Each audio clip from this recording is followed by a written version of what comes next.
अस्सलाम वालेकुम चाल। उम्मीद है आप खैरियत से होंगे, ठीक ठाक होंगे। So welcome back to the concrete technology class. This is the part 2 of lecture 3। इसमें हमने क्या डिस्कस करना है? हमने डिस्कस करना है एग्रीगेट के बारे में, और इस इसके टाइप्स हैं हमारे साथ, लेकिन किसके बेस पे है? On the basis of its shape. इससे पहले पार्ट 1 में हमने कौन से टॉपिक रिकॉर्ड किए? हमने इंजीनियरिंग प्रॉपर्टीज़ ऑफ एग्रीगेट के बारे में हमने पढ़ा है। तो हमने मुख्तलिफ़ किस्म के प्रॉपर्टीज़ हमने पढ़े हैं। अच्छा, तो हमने मुख्तलिफ़ इंजीनियरिंग प्रॉपर्टीज़ के बारे में हमने पढ़ा है, लेकिन कुछ प्रॉपर्टीज़ है जो कि लेक्चर 4 के अंदर है। उसको जो है ना, हमने नेक्स्ट वीडियो में उसको कंप्लीट करना है। अभी चूंकि लेक्चर 3 का ये बीच का टॉपिक था, ये रह गया था। ये मैंने सोचा था कि ये जब हम इंजीनियरिंग प्रॉपर्टीज़ कंप्लीट करेंगे इसके बाद इसकी वीडियो बनानी है, लेकिन चूंकि फिर जो है ना आप लोग कंफ्यूज हो जाएंगे। लेक्चर 3 सबसे पहले हम कंप्लीट करते हैं। लेक्चर 3 के अंदर बस यही टॉपिक भी मैंने डाला हुआ था, तो ये भी जो है ना कवर करते हैं। इसके बाद जो है ना, देखिए ज़रा, ये लेक्चर थ्री हमारे साथ। तो ये लेक्चर 3 के अंदर ये टॉपिक आ गया है। तो सबसे पहले हम इसको कवर करेंगे। इसके बाद जो जब हम लेक्चर 4 के लिए जो है ना वीडियो बनाएंगे, तो उसमें जो रिमेनिंग प्रॉपर्टीज़ और इंजीनियरिंग प्रॉपर्टीज़ ऑफ एग्रीगेट है, वो हमने उसमें कवर करने हैं। ठीक है। अच्छा, तो आज का टॉपिक हम स्टार्ट करते हैं। Aggregate classification based on shape. ठीक है। तो यहाँ पर देख ले, मुख्तलिफ़ किस्म के हमारे साथ शेप है। बहुत ही इम्पॉर्टेंट प्रॉपर्टी है इंजीनियरिंग की। आपने एग्रीगेट के जो शेप्स है इसके बारे में जो है ना आप लोगों ने पढ़ना है, आप लोगों ने समझना है। बहुत ही इम्पॉर्टेंट है। राउंड एग्रीगेट है, इरेगुलर और पार्शली राउंडेड एग्रीगेट है, एंगुलर एग्रीगेट है, फ्लैकी एग्रीगेट है, एलोंगेटेड है, फ्लैकी एंड एलोंगेटेड है। अभी इसमें फ़र्क क्या है? आप किस तरह एक एग्रीगेट को, एक पत्थर को उठा के आप किस तरह जो है ना ये कह सकते हैं कि ये राउंड है, इरेगुलर है, एंगुलर है, फ्लैकी है, एलोंगेटेड है, एंड फ्लैकी एंड एलोंगेटेड है। आप किस तरह इसकी पहचान करेंगे? तो फर्स्ट ऑफ ऑल हमारे साथ है राउंडेड एग्रीगेट। ये हमारे साथ क्या है? एग्रीगेट का एक शेप है। ठीक है। अभी हम कंप्लीट जितने भी आगे जो है ना ये टर्म्स आएंगे, वो शेप के हवाले से आएंगे, एग्रीगेट के डिफरेंट शेप्स के हवाले से आएंगे। ठीक है। तो ये राउंडेड एग्रीगेट है। ये कौन सा एग्रीगेट है? नाम से जाहिर है, राउंड मीन्स गोल। ठीक है। इसके एजिस वगैरह नहीं है, किनारे वगैरह बाहर निकले नहीं हो। ठीक है। तो उसको हम राउंड कहते हैं कि इस ये गोल है हमारे साथ ये चीज़। ठीक है। तो राउंडेड एग्रीगेट ऐसे एग्रीगेट जो कि गोल होते हैं, जिसके एजिस वगैरह नहीं होते हैं। तो ज़रा यहाँ पे देखें, rounded means the relative sharpness of the edges. Roundness aggregate have less sharp edges as compared to angular aggregate. दो किस्म के हमारे साथ क्या है? एक है एंगुलर एग्रीगेट है और एक है राउंडेड एग्रीगेट है। तो जो राउंडेड एग्रीगेट है, मतलब mere the relative sharpness of the edges. जो एजिस के शार्पनेस होते हैं, जो मतलब बाहर है या नहीं है, जो इसकी जो है ना बाहर जो नोक होती है कि कितना जो है ना इसके एजेस बाहर निकले हुए हैं, तो रिलेटिव शार्पनेस, मतलब इसकी शार्पनेस को हम क्या करते हैं? मेयर करते हैं। कि अगर हमारे साथ जो है ना शार्पनेस एजिस का क्या हो, कम हो, तो हम कहते हैं कि ये राउंड एग्रीगेट है। अगर एजिस हमारे साथ ज़्यादा हो, बाहर जो है ना एजिस निकले हुए हो एग्रीगेट का, तो हम कहते हैं कि ये एंगुलर एग्रीगेट है। ठीक है। The aggregate with rounded shape has the minimum percentage of voids ranging from 32 to 33%। अच्छा, वो एग्रीगेट जिसका शेप राउंड हो, तो उसमें वाइड्स का परसेंटेज क्या होता है? मिनिमम इसमें जो वाइड्स का परसेंटेज बनता है, जो खाली स्पेसिस बनते हैं जब हम इसको कंक्रीट में यूज़ करते हैं, तो उसका रेंज क्या है? 32 से लेकर 33% तक इसमें क्या होते हैं? वाइड्स बनते हैं। लेकिन it gives minimum ratio of surface area to give volume and hence require minimum water for lubrication. लेकिन फिर इसका फ़ायदा क्या है? कि इसका सरफेस एरिया क्या होता है? मिनिमम होता है। बहुत ही कम सरफेस एरिया ये हमें देता है, जिसकी वजह से हमारे साथ water requirement, cement paste requirement ये क्या होती है? ये कम होती है। बहुत ही कम जो है ना हमारे साथ क्वांटिटी ऑफ सीमेंट पेस्ट की वजह से ही ये लुब्रिकेंट हो जाता है। ठीक है। तो यहाँ पे इसका एक ये फ़ायदा है कि इसका सरफेस एरिया क्या होता है? कम होता है। ठीक है। इसके अलावा it gives good workability for the given amount of water and hence needs less cement for a given water cement ratio. सही बात है। कि यहाँ पे जब एग्रीगेट का सरफेस एरिया कम होगा तो वाटर रिक्वायरमेंट कम होगा, सीमेंट पेस्ट रिक्वायरमेंट कम होगा। अगर मतलब थोड़ा सा भी जो आपने इसके लिए स्पेसिफाई किया हुआ है, अगर आप वो यूज़ करते हैं, वो सीमेंट पेस्ट वो वाटर, तो उसकी वजह से इसकी वर्केबिलिटी काफ़ी अच्छी होती है। ठीक है, क्योंकि एक तो ये है कि इसके जो एजेस होते हैं शार्प नहीं होते हैं, ठीक है, राउंड होते हैं। तो इसलिए भी एक आप खुद सोच ले कि कोई इस तरह मटेरियल हो जो बिल्कुल गोल हो, अगर आप इसको आपस में मिक्स करते हैं तो इसमें मोबिलिटी वगैरह बहुत ही अच्छी, इसकी मोबिलिटी बहुत ही अच्छी होती है। बहुत इजीली आप इसको मूव कर सकते हैं दूसरे के साथ, इसमें कोई रेजिस्टेंस नहीं होता है। इट्स मीन्स कि इसकी वर्केबिलिटी अच्छी है। ठीक है, तो यहाँ पे इस लिहाज से भी कि मतलब जो गिवन अमाउंट ऑफ वाटर होता है, इसके अलावा हमारे साथ सीमेंट भी जो है ना कम यूज़ होता है, वाटर सीमेंट रेशियो की मकदार भी जो है ना कम होती है। तो इसके साथ साथ जो है ना इसकी वर्केबिलिटी भी बहुत अच्छी होती है। ठीक है, कि ओनली डिसएडवांटेज, लेकिन राउंड एग्रीगेट को अगर हम यूज़ नहीं करते हैं स्पेशल केसेस में, तो हम क्यों यूज़ नहीं करते हैं, इसका एक नुकसान है। Is that the interlocking between the particle is less and hence the development of bond is poor. क्योंकि इसके पार्टिकल के बीच में रेजिस्टेंस नहीं होता है, इसके एजेस जो है ना शार्प नहीं होते हैं, राउंड होते हैं। तो इसलिए अगर रेजिस्टेंस नहीं होता है तो इंटरलॉकिंग अच्छी तरीके से नहीं होती है इसके पार्टिकल के बीच में, जिसकी वजह से बाण जो है ना पूर बन जाता है।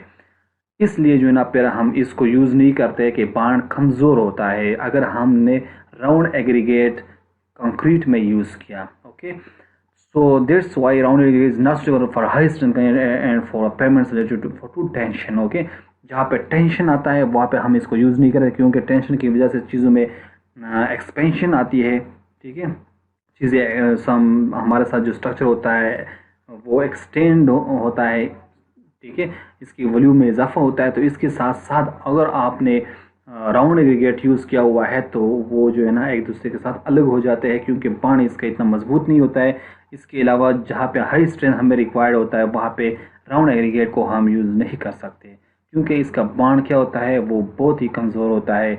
क्योंकि एक तो इसमें वाइड्स वगैरह भी होते हैं, लेकिन मेन फंक्शन जो है, मेन रोल जो है, मेन डिसएडवांटेजेस जो है वो इसका ये है कि इसके पार्टिकल के बीच में इंटरलॉकिंग का मसला होता है, इंटरलॉकिंग मजबूत नहीं होता है। ठीक है, तो इसका एग्जांपल यहाँ पे देखो गिवन है, रिवर ग्रेवल्स अराउंडेड एग्रीगेट। जो ज़्यादातर हम नदी नालों से जो हम ग्रेवल मटेरियल हम हासिल करते हैं, जो स्टोन हम लेते हैं, वो राउंड एग्रीगेट के होते हैं। ठीक है, इसके बाद है इरेगुलर और पार्शली राउंडेड एग्रीगेट। देखो ये भी राउंड है लेकिन पार्शली है, कंप्लीट राउंड नहीं है। इसके एजेस कंप्लीट जो है वो ये नहीं है कि मतलब बाहर नहीं है, कुछ पार्ट्स कुछ एजेस ऐसे होते हैं जो इसके बाहर निकले होते हैं, जो कि इरेगुलर आपको नज़र आते हैं। हाथ में भी अगर आप इसको ले ले तो आपको जो है ना फील होगा कि ये इरेगुलर है। ठीक है, थोड़े बहुत जो है ना शार्प होंगे इसके एजेस। तो यहाँ पे देखिए फ़र्क इसमें फिर यहाँ पे ये भी होता है कि वाइड्स इसका जो है ना बढ़ जाता है। जितना जो है ना मतलब राउंड का वाइड्स रेशो कम होता है, फिर पार्शली का थोड़ा ज़्यादा होगा, फिर जो है ना जो एंगुलर है सबसे ज़्यादा होगा, वाइड्स जो है ना इसमें फिर ज़्यादा बनते हैं। ठीक है, with irregular shape has higher percentage of void ranging from 35 to 37%। इसके अलावा it gives lesser workability than round aggregate. लाजमी बात है, राउंड एग्रीगेट की जो वर्केबिलिटी होती है वो कम होती है बनस्बत, सॉरी, जो पार्शली राउंड एग्रीगेट जो है हमारे साथ, इसकी वर्केबिलिटी कम होती है बनस्बत राउंड एग्रीगेट की, क्योंकि ये कंप्लीट राउंड है। इसकी वर्केबिलिटी काफ़ी अच्छी होती है, बिल्कुल जो है ना इसके पार्टिकल के बीच में रेजिस्टेंस होता ही नहीं है, इसलिए इसकी वर्केबिलिटी अच्छी होती है। लेकिन पार्शली राउंडेड एग्रीगेट में क्या होता है, थोड़ा बहुत इसमें रेजिस्टेंस होता है, थोड़ा बहुत इंटरलॉकिंग इसमें होता है। ठीक है, जिसकी वजह से जो है ना इसकी वर्केबिलिटी कम होती है। वर्केबिलिटी अच्छी होती है लेकिन कम होती है किसकी निस्बत से, राउंड एग्रीगेट की निस्बत से। ठीक है, इसके अलावा water requirement is higher and hence more cement is need for constant water cement ratio. ये बात भी है यहाँ पे कि यहाँ पे वाटर रिक्वायरमेंट ज़्यादा होता है, क्योंकि राउंड एग्रीगेट का सरफेस एरिया कम होता है, लेकिन पार्शली राउंड एग्रीगेट का सरफेस एरिया इससे ज़्यादा होता है। तो इसलिए वाटर रिक्वायरमेंट वो सीमेंट पेस्ट वगैरह ये ज़्यादा जो है ना रिक्वायर्ड होता है। ओके, इसके अलावा the interlocking between aggregate particle is better than rounded aggregate but not adequate to be used for high strength concrete and pavement subjected to tension. इसका इंटरलॉकिंग अच्छा है किस चीज़ की नस्बत से, राउंडेड एग्रीगेट से, लेकिन इतना अच्छा भी नहीं है कि आप इसको रिकमेंड करें कि आप जो है ना इसको हाई स्ट्रेंथ कंक्रीट में यूज़ करें या इसको पेमेंट में यूज़ करें। ये जो है ना आप नहीं कर सकते, ठीक है। लेकिन अगर आपने नॉर्मली यूज़ करना है, मिसाल के तौर पर राउंड एग्रीगेट की जगह पे आप पार्शली राउंड एग्रीगेट यूज़ कर ले तो बेहतर होगा। इसके बाद ये है एंगुलर एग्रीगेट। तो ये कौन सा एग्रीगेट है हमारे साथ, देखो नाम से जाहिर है एंगुलर मींस एंगल, जिसके एंगल होते हैं, मतलब इस तरह जो है ना एग्रीगेट जो शार्प होते हैं, जिसके एजेस शार्प होते हैं, इसके एंगल्स मतलब एंगल्स इसके होते हैं, ठीक है, डिफरेंट एंगल्स होते हैं इसके एजेस के। तो ये एंगुलर एग्रीगेट है हमारे साथ। देखो जब हमारे साथ एग्रीगेट शार्प होता जाता है तो मैक्सिमम परसेंटेज ऑफ वाइड्स, तो इसका वाइड्स रेशो ज़्यादा होता है, वो कितना है 38% से लेकर 45% तक, ठीक है। इसका फ़ायदा भी है, वाइड्स ठीक है लेकिन वाइड्स तो ज़्यादा इसमें बन रहे हैं, लेकिन फिर हम जो सैंड हम यूज़ करते हैं, जो फाइन एग्रीगेट यूज़ करते हैं, वो हम क्यों यूज़ करते हैं, वो एज ए फिलर मटेरियल हम यूज़ करते हैं, फिर ये वाइड हम इस चीज़ से जो है ना फिल कर लेते हैं। इसके अलावा its require more water for lubrication and hence it gives least workability for the given water cement ratio. It requires more water for lubrication. अगर आपने इसको लुब्रिकेट करना है, इसको गीला करना है, इसके जो है ना कंप्लीट सरफेस को वेट करना है, तो फिर इसके लिए वाटर रिक्वायरमेंट ज़्यादा है बनस्बत के पार्शियली राउंड एग्रीगेट और राउंड एग्रीगेट से, ठीक है। इसके अलावा इसकी वर्केबिलिटी भी क्या होती है, कम होती है। लाजिम बात है, ज़रा देखिए सोचिए इसके ऊपर कि अगर कोई कंक्रीट है आपने राउंड एग्रीगेट से बनाया हुआ है, ठीक है, तो राउंड एग्रीगेट का जो मिक्स होता है वो बहुत ईजिली जो है ना आप इसको जो है ना मतलब आप इसकी फिनिशिंग कर सकते हैं, इसको ट्रांसपोर्ट कर सकते हैं, इसको उठा सकते हैं एक जगह से दूसरी जगह। लेकिन एंगुलर एग्रीगेट का अगर आपने कोई कंक्रीट बनाया हुआ है तो ज़रा ये सोचिए कि मतलब जो मिस्त्री होता है जो इसके ऊपर जो फिनिशिंग करता है उसके लिए भी जो है ना मसला होता है, वो जो है ना आसानी के साथ जो है ना इसकी फिनिशिंग नहीं कर सकता है। तो ये होती है इसकी वर्केबिलिटी का मतलब, इसकी वर्केबिलिटी पर उसी टाइम कम होती है, उसको काफ़ी जो है ना मसला होता है। वो मैसन जो है ना वो पर ये अक्सर जो है ना ये डिमांड करता है कि इसमें थोड़ा पानी ज़्यादा मिला करे, ठीक है। For constant water cement ratio and workability the requirements of the cement increases, तो ये इंक्रीज हो जाता है। Interlocking between the irrigate particle is the best. लेकिन इसका मेन जो बेनिफिट है, एडवांटेजेस है, वो क्या है कि इंटरलॉकिंग इसका बहुत ज़्यादा मजबूत होता है, जिसकी वजह से इसका बॉन्ड बहुत ज़्यादा अच्छा बनता है, ठीक है। That is why angle is very suitable for high strength concrete and for pavement subjected to tension. जहाँ पे हम पेमेंट बनाते हैं, जहाँ पे हम हाई स्ट्रेंथ कंक्रीट बनाते हैं, वहाँ पे हम एंगुलर एग्रीगेट को हम रिकमेंड करते हैं कि इसको यहाँ पे यूज़ करना चाहिए, क्योंकि इसका इंटरलॉकिंग बहुत ज़्यादा मजबूत होता है, जिसकी वजह से इसका बांड मजबूत आता है, ठीक है। इसके बाद अच्छा ये इसका एग्जांपल है, नीचे आ गया है क्रस्ट रॉक्स और एंगुलर एग्रीगेट। जो रॉक्स हम क्रस्ट वगैरह करते हैं या जो है ना हम क्रशिंग प्लांट में जो है ना अपनी साइज़ के मुताबिक वो मुख्तलिफ़ किस्म के स्टोन जो है ना डिज़ाइन करते हैं, हम क्रश करते हैं, हम बनाते हैं, ठीक है, तो वो हमारे साथ एंगुलर एग्रीगेट है। इसके अलावा फ्लेकी एग्रीगेट, ये बहुत ही इंपॉर्टेंट टर्म है। काफ़ी लोग जो है ना कंफ्यूज होते हैं, मैंने बहुत ही ईजिली आसानी के साथ यहाँ पे आप लोगों के सामने एक्सप्लेन किया हुआ है कि फ्लेकी एग्रीगेट क्या है। मुख्तलिफ डिफिनीशन मैंने किए हुए हैं। When the aggregate thickness is small when compared with width and length of that aggregate, it is called flaky aggregate, okay। अगर एग्रीगेट का जो थिकनेस है, देखो कुछ एग्रीगेट इस तरह होते हैं कि इसका लेंथ भी होता है, इसका विड्थ भी होता है, इसका थिकनेस भी होता है। कुछ एग्रीगेट इस तरह होते हैं, सारे एग्रीगेट राउंड नहीं होता है, कुछ एग्रीगेट फ्लैट होते हैं। फ्लैट से आप जो है ना जहन में ये भी बिठा सकते हैं कि फ्लैट कोई जो है ना मतलब एग्रीगेट फ्लैट है। तो इस तरह जो है ना काफ़ी जो है ना मतलब मिलते हैं स्टोर वगैरह में जहाँ पे एग्रीगेट होता है, ठीक है। तो एग्रीगेट का मतलब उनका जो फ्लेकी एग्रीगेट है उनका जो थिकनेस होता है, ठीक है, अगर वो क्या है स्मॉल है एज कम्पेयर टू इसका जो वेड्थ होता है, इसका जो लेंथ होता है, अगर इससे क्या है इसका थिकनेस कम है, तो फिर हम कहते हैं कि ये क्या है, ये फ्लेकी एग्रीगेट है। बहुत ही सिंपल ये डिफिनीशन है। इसके अलावा एक ये डिफिनीशन है technical, the aggregate is said to be flaky when its least dimension is less than 3/5 भी कोई जो है ना इससे जो है ना कंसिडर करते हैं, कोई जो है ना 60% लेते हैं, कोई 0.6 टाइम लेते हैं। ये सारे के सारे चीज़ें एक ही है, लेकिन सिर्फ जो है ना इसका फ्रैक्शन में, परसेंटेज में, डिसिमल में ये लिखा हुआ है ऑफ इट्स मीन डायमेंशन।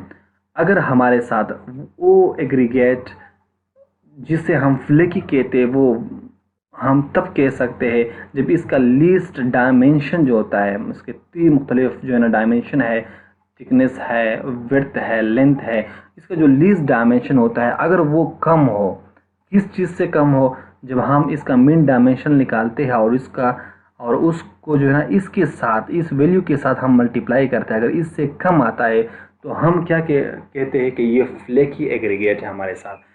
अभी यहाँ पे क्वेश्चन है कि मिन डायमेंशन क्या है। मिन डायमेंशन को भी देखो मैंने यहाँ पे एक्सप्लेन किया है, is the average size through which the particle pass and the size sieve size on which these are retain.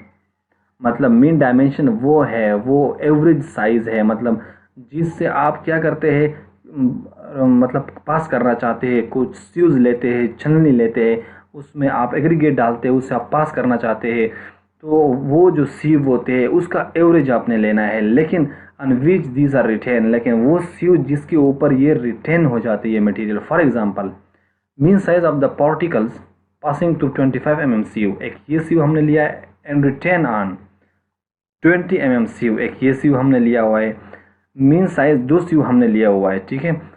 Particle passing through, इससे पास हो रहा है, एंड रिटेन आना, और इस पे रिटेन हो रहा है, तो दो हमारे साथ डिफरेंट सीव्स है। अभी हम क्या करेंगे, देखो यहाँ पे is the average size through with the particle pass and the sieve size on which this are retained, मतलब उन सीव्स का एवरेज जिससे पार्टिकल पास हो जाता है और जिसके ऊपर पार्टिकल रिटेन हो जाता है। तो यहाँ पे दो सीव हमने लिए 25 mm एंड 20 mm का, तो 20 + 25 डिवाइडेड बाई 2 22.5 mm ये हमारे साथ आ गया, ठीक है। अभी देखिए, if the least dimension is less then, ये जो मेन डायमेंशन हमारे साथ आ गया, इसको आप मल्टीप्लाई करेंगे किस चीज़ के साथ, ये जो वैल्यू यहाँ पर मैंने आपको बताई थी कि 0.6 टाइम्स 60% या 3/5, तो आपके साथ क्या गया 13.5। देखो, then the material is called is flaky. अगर आपका लीस्ट डायमेंशन किसी भी एग्रीगेट का, अगर आपका लीस्ट डायमेंशन है, ठीक है, अगर वो इससे कम आ रहा है, 13.5 mm से कम आ रहा है, तो हम कहते हैं कि ये क्या है, ये फ्लेकी एग्रीगेट है हमारे साथ। समझ में आ गया। Then the material is classified as flaky. Flaky aggregate tends to orient in one plane which affect the durability. Flaky aggregate अगर हमारे साथ 5% से ज़्यादा होता है तो हम उसको क्या करते हैं, हम उसको उसी ही स्टॉक को जहाँ पे एग्रीगेट होता है, अगर उसमें 5% से फ्लेकी एग्रीगेट इंक्रीज कर जाता है तो हम उस स्टॉक को रिजेक्ट करते हैं प्रैक्टिकली, ठीक है। तो फ्लेकी एग्रीगेट इसलिए कि ये ड्यूरेबिलिटी के ऊपर इफेक्ट करता है, ये एक ही प्लेन में जो है ना ये ओरिएंट हो जाता है, ठीक है, प्लेस हो जाता है। इसके बाद है एलोंगेटेड एग्रीगेट, नाम से जाहिर है एलोंगेटेड, ठीक है। When the length of the aggregate is larger than other two dimension, तीन साइड्स है, तीन डायमेंशन है, लेंथ है, विड्थ है, थिकनेस है। अगर लेंथ हमारे साथ एग्रीगेट का क्या है, लार्जर है, ज़्यादा है, किस चीज़ से, बाकी दो डायमेंशन से, विड्थ और थिकनेस से, तो उस एग्रीगेट को हम कहते हैं एलोंगेटेड एग्रीगेट। और जी दूसरा डिफिनेशन यहाँ पे देखिए, the aggregate is said to be elongated when its length is greater than 180% or 1.8 times of the its mean dimension। mean dimension का तो आपको पता चला, हम किस तरह फाइंड करते हैं, किस तरह निकालते हैं। जब वो आपके साथ आ जाता है तो उसको आपने मल्टीप्लाई करना है किस चीज़ के साथ, 180% के साथ या 1.8 टाइम्स के साथ। तो आपके साथ जो भी वैल्यू आएगी, अगर लेंथ हमारा जो एग्रीगेट का लेंथ है वो आप मेयर कर ले, अगर उसकी वैल्यू ज़्यादा आ गई इस चीज़ से, तो हम कहते हैं कि ये क्या है हमारे साथ, ये एलोंगेटेड एग्रीगेट है। इसके बाद है फ्लेकी एंड एलोंगेटेड एग्रीगेट। देखो दोनों इसमें मिक्स है। When the aggregate length is larger, अगर लेंथ ज़्यादा है विड्थ से, ठीक है, एंड विड्थ इज़ लार्जर, अगर विड्थ चौड़ाई जो होती है वो ज़्यादा है किस चीज़ से, सॉरी यहाँ पे गलती हो गई है, ये LARGR है, ठीक है। अगर विड्थ लार्जर है हमारे साथ किस चीज़ से, 1 मिनट इसको ठीक करते हैं, अच्छा नहीं लग रहा है, ओके। अच्छा, अगर ये लार्जर है किस चीज़ से, थिकनेस से, तो फिर हम कहते हैं कि ये हमारा फ्लेकी एंड एलोंगेटेड एग्रीगेट है। समझ में आ गया, बहुत ही सिंपल है। Generally elongated and flaky aggregate is an of 10 to 5 are not desirable, ठीक है। तो मतलब 10 टू 15% तक हम एलंगेटेड एंड फ्लेकी एग्रीगेट जो है जनरली वो क्या करते हैं हम, मतलब इससे अगर कम है तो ये लोग कर रहे हैं, इससे ज़्यादा अगर है तो क्या है नॉट डिज़ायरेबल है, इसको हम नहीं चाहते हैं, ठीक है, एक्सेप्टेबल नहीं होता है। इसके बाद ये अच्छा ये तो प्रॉपर्टी की तरफ, ये था आज का हमारा लेक्चर, ठीक है। मुख्तलिफ़ किस्म के हमने शेप्स पढ़े, किस चीज़ के शेप्स हमने पढ़े, एग्रीगेट के शेप्स हमने पढ़े, बहुत ही इंपॉर्टेंट शेप्स है और वो इसका समझना बहुत ही ज़रूरी है, ठीक है। देखो ये रिवाइज कर रहा हूँ, ये था हमारा आज का टॉपिक एग्रीगेट क्लासिफिकेशन, लेकिन क्या है बेस्ड ऑन शेप्स, ओके। अच्छा, बेस्ड ऑन साइज क्या है हमारे साथ, देखो ये यहाँ पे थोड़ा एक्सप्लेन करता हूँ। बेस्ड ऑन साइज हमारे साथ ये फाइन एग्रीगेट है एंड कोर्स एग्रीगेट है, ये तो हमने पढ़ा है ऑलरेडी, ठीक है। तो अभी ये क्या है हमारे साथ aggregate classification based on shape, round aggregate है, इरेगुलर है, एंगुलर है, हमारे साथ फ्लेकी है, एलोंगेटेड है, फ्लेकी एंड एलोंगेटेड एग्रीगेट है। तो ये मुख्तलिफ़ किस्म के हमारे साथ जो है ना शेप्स है, मुख्तलिफ़ इसके काफ़ी जो है ना मुख्तलिफ़ किस्म के इसके रीज़न होते हैं, इसकी जो है ना मतलब मुख्तलिफ़ कंडीशन होते हैं, कहाँ पे हम इसको यूज़ कर सकते हैं, कहाँ पे यूज़ करना चाहिए, ठीक है। जहाँ पे स्पेशल केसेस होते हैं, जहाँ पे हाई स्ट्रेंथ रिक्वायर्ड होता है, वहाँ पे कौन से हमने यूज़ करना है, जहाँ पे कम स्ट्रेंथ रिक्वायर्ड होता है, नॉर्मली हम जब अमूमन हम यूज़ करते हैं लोकल जो है ना मतलब देहातों वगैरह में अगर हमने यूज़ करना है तो, और कम जो है ना कम स्टोरी तक जो है ना अगर हमने कोई कंस्ट्रक्शन करनी है तो हमने कौन सा एग्रीगेट यूज़ करना है। तो ये सारे जो है ना मतलब मुख्तलिफ़ कंडीशन के ऊपर डिपेंड करता है। तो ये मुख्तलिफ़ किस्म के हमारे साथ एग्रीगेट है, इसके जो है ना शेप्स भी आपने देख लिए कि कौन कौन से शेप्स होते हैं एग्रीगेट के, और इसमें फ़र्क क्या है और इसका जो है ना फ़ायदा क्या है। तो ये सारी चीज़ें आपने देख ली, उम्मीद है कि आप लोगों को समझ आया होगा। कोई भी जो है ना इसमें कन्फ्यूजन हो, मसला हो, बार बार मैं आप लोगों को बता रहा हूँ कि आप कमेंट्स बॉक्स में ज़रूर कमेंट्स करें, वहाँ पे डिस्कशन करेंगे इंशाल्लाह। कोई भी जो है ना मसला आप लोगों को नहीं होगा और ना होने दूंगा।